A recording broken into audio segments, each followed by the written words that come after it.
Afternoon, everyone. Today we are with Laura from University of Barcelona, and she will make a talk about ethics in how to integrate ethics in a project, in an AI project, particularly in Africa-RI, starting from the study design to the end.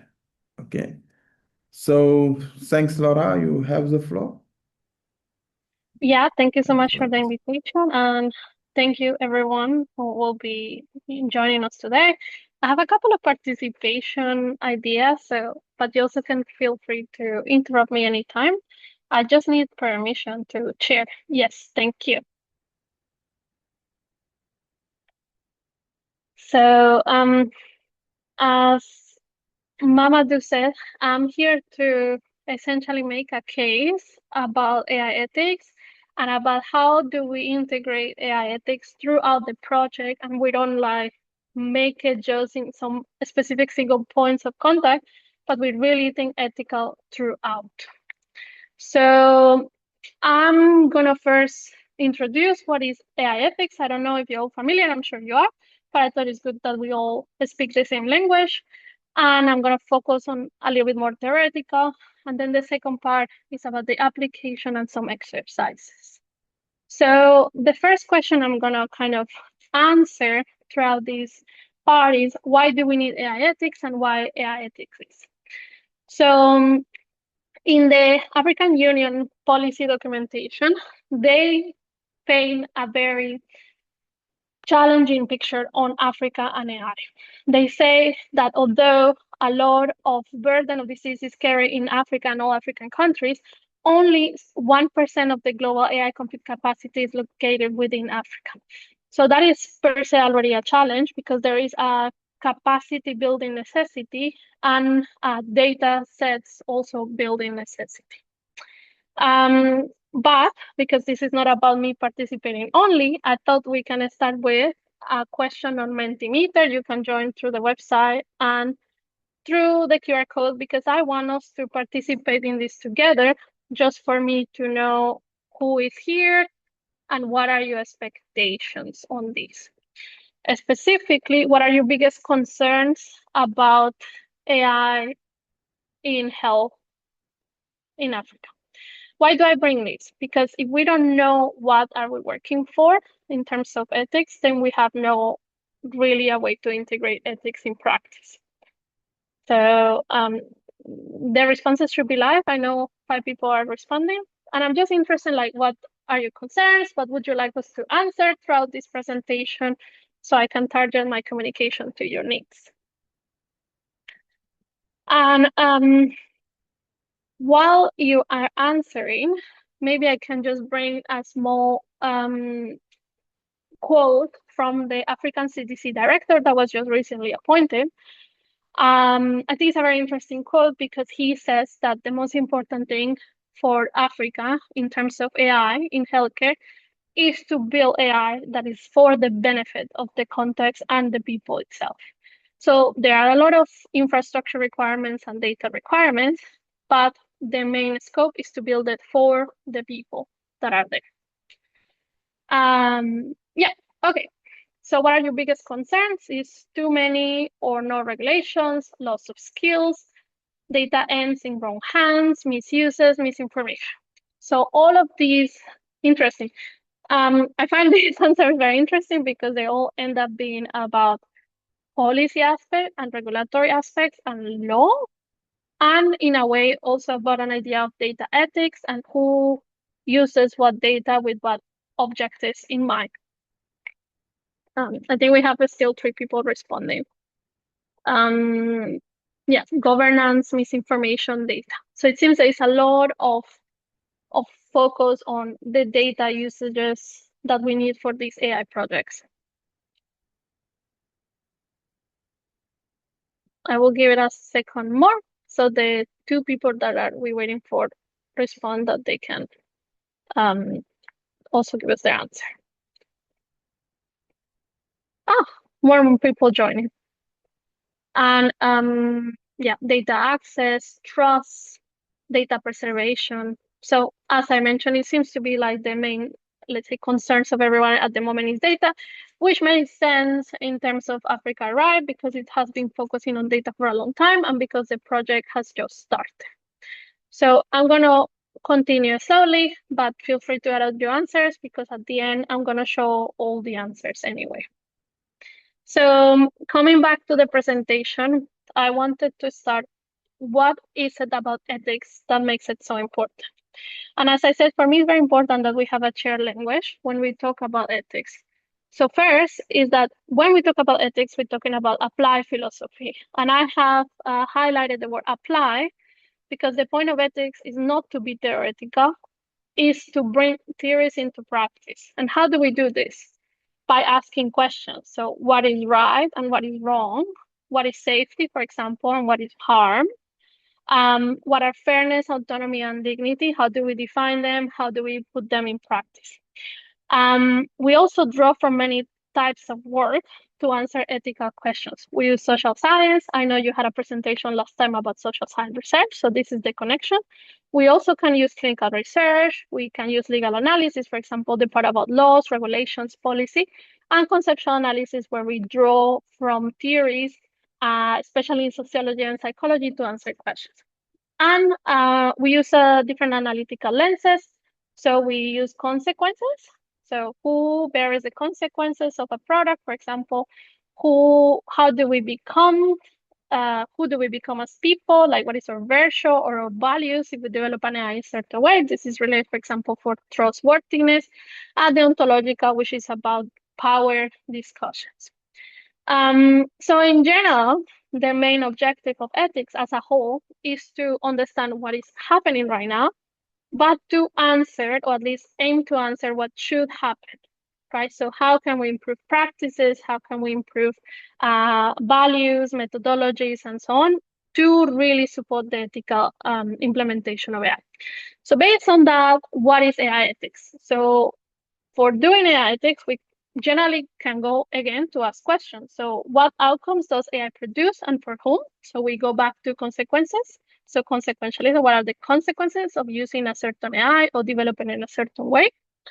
What rules must we never violate regardless of outcome? This is where we talk about fairness, power, justice, autonomy. And what kind of researchers do we want to be when we develop this AI? And this is where we talk about virtue, right? That we aim to be trustworthy, that we aim to do responsible research. What AI ethics is not? I think this is very important for all of us to also be aligned. So it's not a compliance checkbox. Ethics is not about simple answers. It's about asking the right questions and building a case for an answer. So a checkbox can be useful, but cannot do the answering. It's not about technical metrics, although accuracy and other metrics of performance are part of evaluating the impact of an AI. Is not enough for us to understand what are the real consequences of building something. Is, as I mentioned, not a one-time review at the start. So we don't do ethics at the start of a project. We don't say,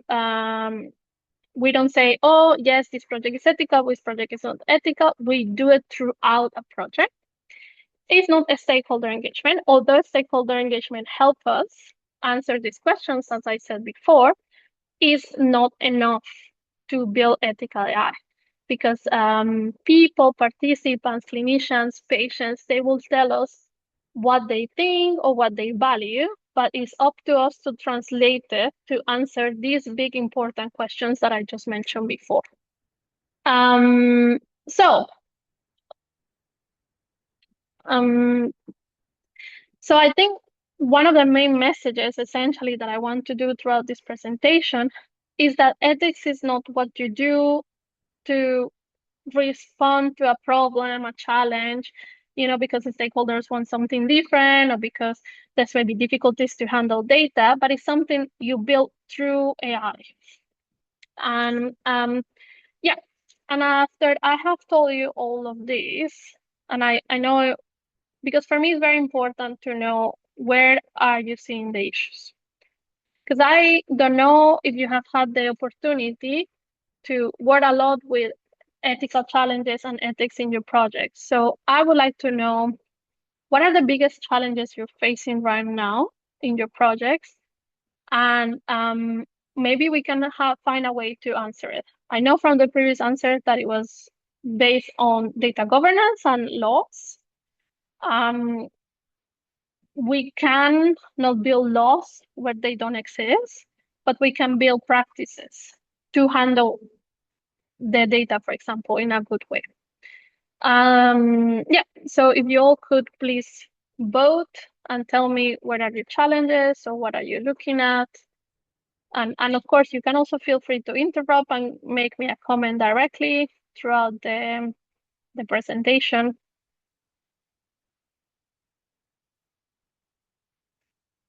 I don't know how to apply ethical principles seems to be unanswered. We don't have a way to test our models for ethical behavior. We have doubts on planning responsible deployment.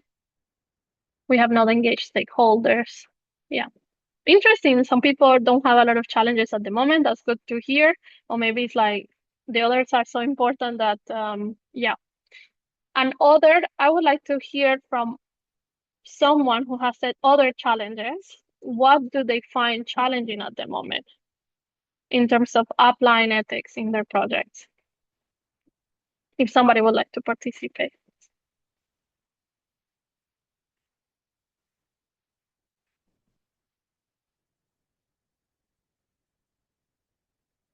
And yeah, so I just want to say that part of why I'm going to do this with these kind of participatory methods is because ethics is about discussion.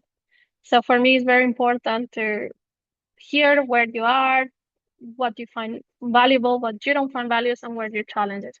So, okay, many people have said that you don't know how to apply ethical principles and you don't know how to test a model for ethical behavior. I want to tell you that you're not alone in this, and you will see why I say this, because this is a challenge of principles as a whole, and this is a challenge of we cannot test for ethical behavior per se. We need to build different strategies to construct a case to support ethical development. So I will essentially focus on answer 1 and 2, and most likely 3 was answered in the presentation before, and then we can discuss at the end of the presentation the part about planning responsible deployment. Okay, so so we go back to principles. So I'm glad you all brought that discussion that you don't know how to apply ethical principles, but there has been a lot of ideas on principles. So principles are aspirations. So it's a value that guides our entire behavior. How do we make decisions? What do we aim to do? And you know, there is a lot of them that are aimed to support trustworthiness, that we build AI in which we can rely on, that doesn't have a lot of negative effects in society and not a lot of negative effects for patients. So we have at the moment a set of principles, for example, that are built by Karim Lekadir, which is the Future AI Principles. They focus on building like AI that is fair, universal, traceable, usable, robust, and explainable. I'm not going to go into detail what each one of these principles means. This is just one example of principles. Other ones, for example, if you think about the standardized principles of bioethics, you have something like do no harm, try to be beneficial, respect autonomy. But in essence, all of these principles are aspirations of behavior. So how to be good, what is the aim of being good? But they don't necessarily tell us how we can do them in practice. And I just want to bring another example because I thought it's very interesting that you see for the African Union Continental Strategy, the principles are similar, but not quite the same, but they focus on, for example, aiming for local first, so locally built, so contextuality and context as a main driver of AI. People-centered, so we respect what are the wishes of stakeholders, that is ethical and transparent, so respectful for human rights and autonomy and dignity, inclusive, and that we support data sovereignty. But even with these type of principles that are maybe a little bit more like clearer in terms of the language is easier, they're still not easy to apply because it's very difficult to say, okay, we're going to do an AI that is grounded in human rights and the rule of law. But the question is, how do we do that, right? Because we don't have. And I even want to say that this all also comes from social, let's say, aspirational and philosophical perspective. That, for example, the African Union specifically mentions Ubuntu as the building a space for their principles because they think it's a shared community responsibility to build responsible AI, to build trustworthy AI. So this is just to show that these are aspirations, philosophical, like it's not quite yet applied. It's an idea. And this is why there is a big challenge, not for only you, but for everyone, to translate these principles into practice. Morley et al., they did a couple of interviews with different people and AI developers and researchers, ethicists, and so on. And one AI developer said this quote, which I find this I find this quite explicit, would say people have good intentions. Yeah, so I find very interesting that this AI developer said that they want to do the right thing. So the aspirations are correct. Maybe they are following the future AI principles, maybe they are following bioethical principles, but they just don't know how. And this is the issues of having just principles, because principles, some of them are too flexible, so they are vague enough that they can mean many things. For example, we can think about universality or even explainability. They can mean many things for different contexts, so they are unimplementable. Or too rigid, where they tell us maybe closer to what the African Union did, where they say local first, but they kind of maybe don't always apply, and it's very difficult to understand who is local and what is local. So in essence, the gap is to find a good middle and to translate them to practice. So finding not only principles that are explicit enough that we can understand them, but in a way, recommendations based on these principles that are a little bit rigid that we can implement them. So this is where we go then to the actual practice of ethics. So if you leave with one message after this presentation, is that AI ethics is not principles. It's a practice of many things. And because of that, there are three domains in which we focus AI ethics. One is data ethics. So how do we really handle this data? Then you have model ethics, is what does the model actually looks like in practice, and what are the consequences, what are the decisions we are doing to build them. And impact ethics, where we identify what are the impacts of our technology, for example, for stakeholders, for society, for systems, and if we change decisions based on that. And as I said, for me, it's very important that we participate. So the idea of using ethics is that we should change the way we take decisions about these products based on something. So it can be based on stakeholder opinions, based on the law, based on my potential impacts of my technology. And this is why I come here to ask is, before today, have you any time change a technical development decision, for example, a project construction, a collaboration, a data handling assumption, based on an ethical risk or an ethical question? Why is this? Because when we stay in principles, then we forget that this is a decision, and then we forget we should apply them. And I think we go back to this quote. I think we all want to be good researchers, and we all want to have a good impact in society, a good impact in the life of patients. But if we don't know that should be translated into decision making in our projects, then ethics is becoming, let's say, a little bit theoretical and not really helping us. So, and let's say within expectations, because this is a trend everywhere, that ethics stay very theoretical and is occasionally maybe applied, but not systematically in projects. Why? Because one, is very difficult to apply it systematically, and second, because we don't have proven theories yet of how to do it. I can tell you what we're doing right now, because this is essentially an innovative way that we're going to do it also in the AFRICAI-RI project, but in general. Yeah, it's very interesting to see that everybody seems to be roughly in the same area. Yeah. So I'm going to talk about the idea of embedding ethics. So embedding ethics is different to the traditional approach. So I don't know how much of you have worked with ethicists or trying to develop a responsible AI and a trustworthy AI, but overall, many projects of research end up having an ethics board review. So you either send a proposal to the commission, to the ethics review board or an ethics revision commission, and then they have to approve or make feedback about your proposal of research. After you do that, then the team goes and build it. Depending on how they promise it, they go and build it. Then occasionally, as you all said, maybe you consult again an ethicist. If something goes wrong, maybe there is an issue about consent. For example, you have children in your population. Who should sign the consent? What do we do with the children? Should they also consent or assent? How do they do this? And then at some point, you might have a checklist that you submit to your either to your ethics board or someone that is the founder of the project. And then essentially you did ethics as a bureaucracy, right? As one step in the project, but you never had a continuity within ethics.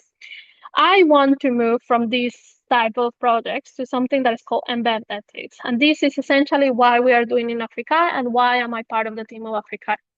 The idea is that you bring people like me, people who are sociologists, psychologists, anthropologists, ethicists, and you put them together within the team to discuss all challenges. So clinical challenges, technical challenges. You revisit the goals at every stage of the project. So you start with the pre-project phase, let's say, how do you plan it? What are the scope? What are your objectives? Then you develop everything together, you iterate, you make changes, you utilize, for example, empirical data from stakeholders to make new assumptions, you change it in the scope of the technology. And then essentially what you do is that you don't leave the responsibility of doing ethics to the ethicists, but as a team, you do it all together. And I know this sounds very good, but very abstract. So I want to give you a little bit of a more, how does this work in practice? So before the project, you start by checking what are the potential challenges that building this research, like doing this, for example, this AI for chest diagnostic and for pulmonary images diagnostic. What were the challenges there? Is there a challenge of how accurate should I be? How specific, like my specificity, my sensitivity, how to get the proper population, right? But also, what is the impact of the workflow for clinician? Do we really have the resources to do that? And then you ideally do something like a stakeholder mapping, where you identify, okay, what are the people that will be affected or maybe in one way, indirect or directly by this project? So clinicians, patients, children, nurses, the health system as a whole, and so on. Then while you're designing the AI, you engage stakeholders. So whatever you review during the literature, then you discuss it with stakeholders. So for example, in the literature said, oh, there's a challenge with consent of children for AI, especially in images diagnosis, then you bring it to the parents of the children in an interview model, and you ask them, do you feel afraid because we're using AI for supporting the diagnostic of your child? So like that, you build something that is an ethical risk assessment. So how likely is this risk to be negative and how likely is this kind of also positive effects? And then you specify the value. So for example, for stakeholders, what is it more important? That it should be very accurate or that it should be most likely easy to use, sustainable, and so on. And you make decisions in the design of the AI based on this. Then during development, you have ethics checkpoint and team meetings. So let's say, for example, you are developing the AI based on the value of the respecting autonomy of children. So children should have a way to say, no, we don't want you to utilize this AI. And then during this development, there was an issue in really gathering this information from children because maybe they don't understand it quite well. So we will have to really find, for example, another strategy for discussing with children, a video or something. And this is essentially how you develop this AI. You, of course, do also model testing for fairness, for biases, and for more metrics that can help you identify risks in the AI model. And then once you are deploying or piloting, you focus on evaluating the impact in workflow, in social relationships, in autonomy, in dignity, and monitoring the performance. So I just wanted to bring that these methods are not theoretical. Like, the idea is not to build a theory. It's not to say, oh yes, consent is essential because we should respect patient autonomy and children autonomy. But the idea is to create something that is pragmatic and practical. And this is what makes the distinction between having AI ethics and having embed ethics. So we should have something concrete, a decision, a report, a change in the data, a team agreement. Yeah. So essentially, rough recommendations for practice is that we need to be clear about the benefits. So why are we building these? Who is benefiting from this? How do we use data responsible? So is the data training appropriate? Have we examined biases, documented them? How are we like explaining, for example, to people these data can have biases and what type of biases and what are the risks of biases? We should promote diversity and inclusion. So maybe we go and look for the stakeholders nobody ever asked. Let's say children until under 10 are most likely your stakeholders that they often not included. So for example, you consider diversity in that angle. You manage these risks. So it's not only about say, oh, there is a risk for autonomy of children. You manage it, right? So you do assent, you do other mechanisms. You are open, you're understandable. It's all about team building, communicating, and you create your practice and your decision to be worthy of trust. So how can you create a process to review and assure what you did? Can you document your decision explicitly? Can you make ideally that not me alone, for example, make the decision, but that we do it together? So I don't know how many of you really work in AFRICAI-RI, the project, but in case you don't know what is the project about, I just wanted to bring a little bit of example. So as I have been mentioned from the beginning, so we are focusing this on the AFRICAI-RI project, which is a federal learning framework for a diagnostic of chest images, so X-rays and ultrasound across many different sites in Africa, so in sub-Saharan Africa, and is multidisciplinary. And why is it a good case? I think I have mentioned a couple of the examples. You have real patients, it's a complex diagnostics, there are many stakes at play. You have data from children, which are considered essentially a vulnerable population. The governance of the data is very complex because you have federated learning infrastructure. However, there still exist risks for how do we manage anonymization, pseudonymization. You have multiple regulatory frameworks, which is another complexity because we cannot say, oh, we focus on the law of this country. We can also have to find a harmony in between all of them. There are challenges in resources and a potentially bad on continental scale because once you do, let's say, such a piloting project in 10 sites, most likely this will be replicated or extrapolated to other contexts.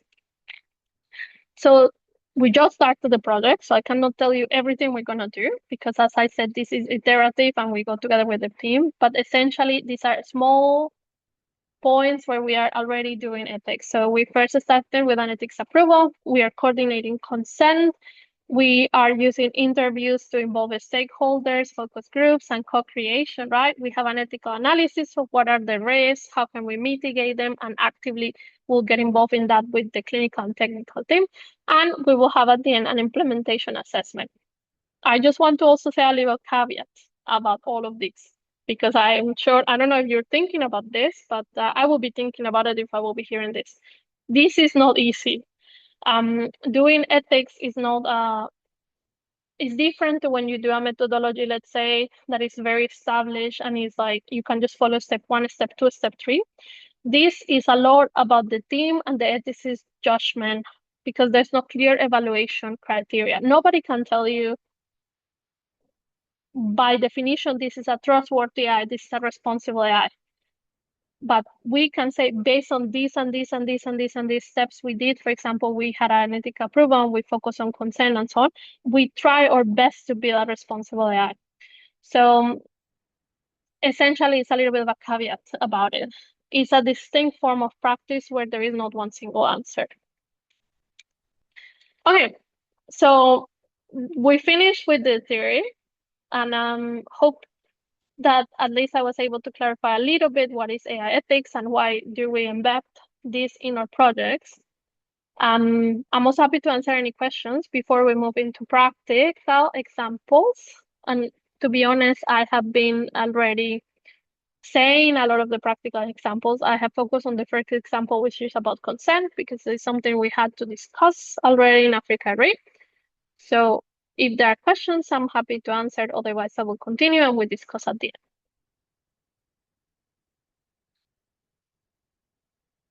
So I cannot see the chat, but I think there are no questions.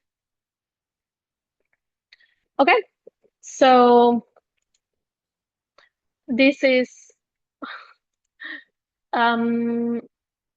essentially, so I wanted to ask, based on the theory I have shown you and the discussion I have had so far, which is about 30 minutes already, what is the most surprising thing today about ethics and embedding ethics and using ethics in your projects? So yeah, not straightforward. Yes, that is exactly the point.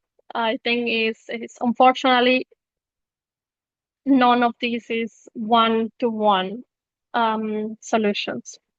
It's difficult to do it. Yes, it requires a team effort. Everybody should be involved in it. Everybody should be committed to it. Practical side of it, yes, is there are challenges in translating these kind of aspirations and principles into developmental suggestions.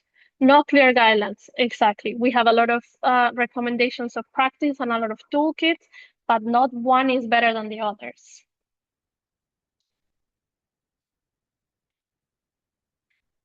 And no clear path, yeah. So if I essentially, my first message was AI ethics is not principle. And my second message based on these answers is a team effort. So doing ethics is not easy, but it's a team effort and it should be done. Because if you don't do it, a lot of people will be forgotten and a lot of fundamental rights may be at risk. Yeah. Yeah.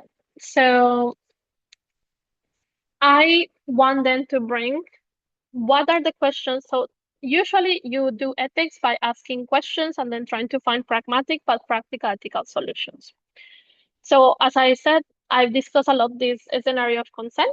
So, you have a lot of anonymized data, you have success rates, and you include data from patients under 18.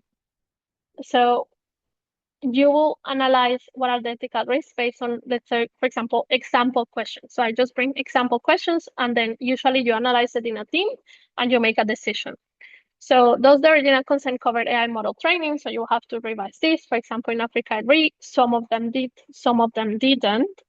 So how would you find that out? You have to go and check where was your original data collected or how are you collecting this data.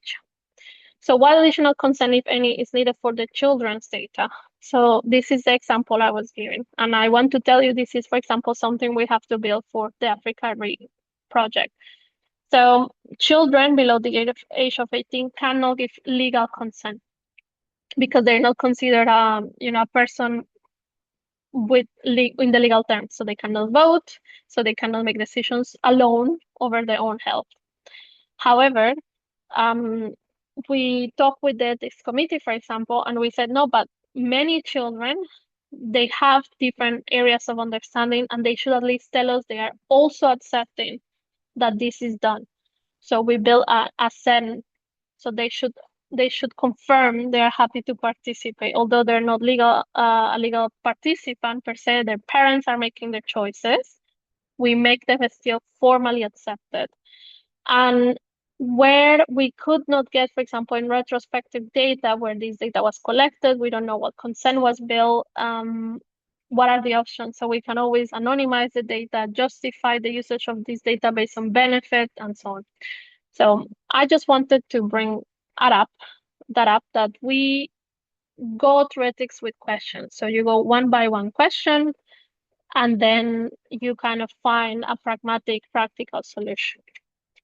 This is just one example, and it's the one I have discussed the most, so maybe less interesting. But for example, about when you build in a model, so you have a good performance, let's say in most places, let's say of the 10 countries, you have a good performance in 9 of the countries, but maybe one of them is lagging a little bit behind, but especially is lagging a little bit behind in rural populations and in women. However, we are deploying it in all the 10 countries. So the questions we will have to ask there is what do we do, right? What do we do with this side that is not performing as well as the other in a specific population? Is this acceptable? What are the trade-offs? Who should decide? So should we ask the patients themselves? Should we involve the stakeholders? Should we involve the technical team, the clinical team? And how do we do this? Most likely, we will have to say, oh, well, maybe this area has something specific in the data that we have to revise and organize a performance evaluation only this subpopulation to understand why is this drop in performance, and based on that, maybe make an ethical judgment. So is possible that maybe in that area people are of a certain characteristic that we need to involve in other sites, and maybe it's okay that it doesn't perform well in that site because we just don't have that characteristic anywhere else. But that means in that site, this AI cannot be deployed because the performance is not good enough, for example. Or the opposite, we can say, oh, however, having 70 or having a moderate good performance is better than having nothing at all. But let's make some model card that explicitly mentions to every patient what are the risks of using the AI so they can decide if they use it. We can also do that with clinicians, right? We tell clinicians, well, this AI doesn't perform as well in this area. So we suggest that you look at it from a lower confident angle. So look at it in comparison to clinical judgment, at these additional tests, for example, and so on. So as we are still evaluating performance, it becomes an ethical question where we define what are the impact of this performance in different populations. Not only, let's say, the mathematical results, but the actual impacts in their daily life. And this is when we go to the impact. So we should always be evaluating the impacts on people and society. And this goes back to essentially when a model is performing well or not performing well, there's still the possibility of error. So when a model has an error, so who should be able to overread the output, or should a doctor say, no, I'm not going to pay attention to this outcome. So we need to formalize all these decisions, right? We cannot leave them in the air in a project and hope that this becomes ethical. We have to formalize them and make an actual decision as a team, as a consortium, as a project. If the model is wrong, for example, who is responsible? So most likely in the information you provide to the users, you said if there is an error, this is the mechanism for you to, for example, report errors. And if this is an error of that, then it falls into the clinician. Or if it's an error of, for example, data collection, then the data was not accurate enough, then it's about the problem of the clinical site and so on. And 1 year post deployment, what is the concern really? Like, has this been equally implemented across all sites? Is this a question of resources? Is, for example, the energy supply so consistent that this is available for everyone all the time, or is it not? Because if it's not, how do we overcome technically these problems in justice and fairness? And I wanted to bring the case that there are many tools that can help us do that. And I will show it to you. So bear with me, please, because I have them open. So for example, in Berlin, they have something that is called the ethical toolbox. They have many, many of these tools, and they kind of guide you through a project from a stakeholder mapping to integration, right, of ethics. And they give you these kind of tools where it helps you think, right? It helps you make decisions. It doesn't give you the answers because I have said they are not answers. Yeah, and for example, in this one, it's about defining implications. So what are the technical implications? What are the impacts, direct or indirect, on stakeholders? And then you make decisions based on these consequences and prerequisites. You, for example, can evaluate also parameters. You can say, okay, research results were used for other purposes. So you mentioned at the beginning of the presentation misuses. So we have to define that explicitly in a project and consider what do we do with that misuse? Can we block this technically, for example, when somebody's trying to do something in the model that is not supposed to be doing? Can we simply set like block this or saying to the user, no, impossible? I mean, we see, for example, this type of safeguards in LLMs, where if you try to find an advice, for example, a legal advice in an LLM, the LLM will tell you, I am not supposed to be a legal advisor. So this is kind of preventing misuse. You have also project integration, which is essentially roughly what I show you, which is when you go step by step about stakeholders, research ethics, monitoring, reflections, and you just go what activities or what metrics are you evaluating throughout the project. These are not the only tools. I mean, I just want to show you there's so many tools. You can focus only on explainability. You can focus on metrics and fairness. I think my lab in Barcelona is an expert, for example, on fairness metrics. They can focus on model ethics a lot, on trustworthy AI of the model. You can also, for example, focus on accountability. So who is responsible for what during the processing of this data? And even the UNESCO has some sort of reflective questions that help you go through the assessment of a project. So for example, this is essentially about misuse again. So what measures were put in place to ensure the safety and security of the AI system? So as I said, these are questions that help you reflect, but none of them will give you the answer. And yeah, they even have a tool where you can look at it in the Excel, and even check negative, positive impacts. So essentially my last part of the Mentimeter or the participation was just finish the most surprising, but I think two people didn't answer. No frameworks, no clear guidelines. Yes. But I think the main takeaway, and let me present again, is that ethics is decision, not declaration. So me declaring that I'm going to make a responsible AI or a trustworthy AI is not enough. Me saying I'm going to follow the future AI principles or the UNESCO principles or the African Union principles is not enough. I have to make decisions, right? Based on every aspect of my project from the pre-conception of the project until the deployment. As I said, principles alone are just aspirational. They will never be translatable. We have to translate them in decision making. And there are many tools for AI ethics that you can decide to use. And I'm happy to provide the resources based on your needs. But yeah, that was all for me. And I would like to leave the space for questions and answers. But thank you for your attention. I know it was a lot. Thanks, Laura. Thanks for this nice talk about ethics. I think that we learned a lot about ethics and how to involve ethics in our project.